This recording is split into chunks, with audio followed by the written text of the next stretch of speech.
That's the traditional marketing approach, and recent research has shown that that works well in established companies that have a track record. So corporate America, MBA type organizations, that plan works well. It doesn't work well for startups or for organizations that don't have a track record because, what is your situation analysis? It's a guess. So recent research suggests another approach. It's kind of a garbage can methodology. And garbage, I don't mean that pejorative, but garbage can methodology is you look and see what you got and make the best of it. So this is it came out of a recent Journal of Marketing article.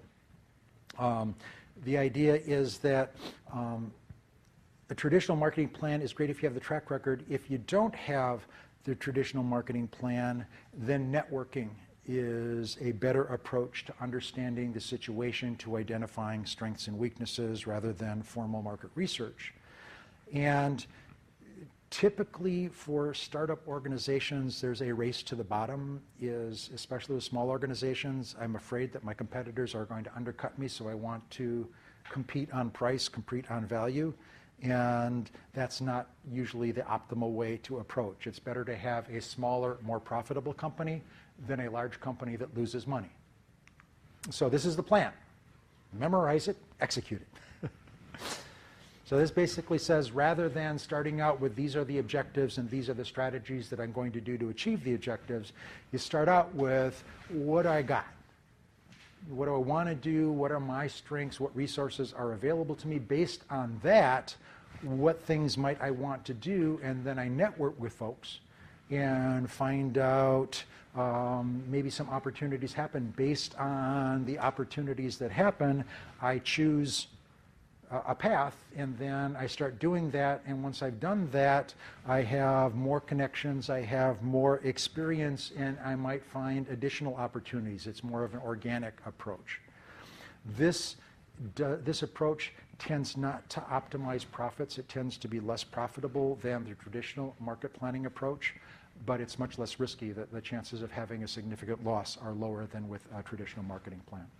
So let's say, for example, I'm going to use my son, who wanted to get into the pizza business because he loves pizza, and he's been to a lot of pizza places, and he knows, so I'm a young person, I love pizza, I want to do something, and we talked, maybe I can do a food truck.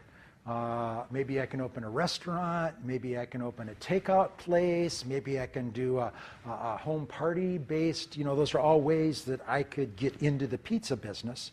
So with that in mind, he just talks to folks, and he might find a friend that's thinking of starting a food truck. Hey, do you want to get together and put pizza in your food truck? Or he has a friend who's thinking of starting a restaurant. Hey, would you want to put pizza in your restaurant? Or he might have a friend who's doing some catering and say, hey, you want to be able to offer pizza in your catering business. But the idea is I start out with what I want to do, make some guesses as to how that might play out, and then I let the market tell me which way to go. And so maybe I got a buddy who has a food truck, and we're going to do pizza out of the food truck, so we do that, and then we find that it's popular, and we might want to open a restaurant based on the success of the food truck, or we might want to franchise based on the success of the food truck.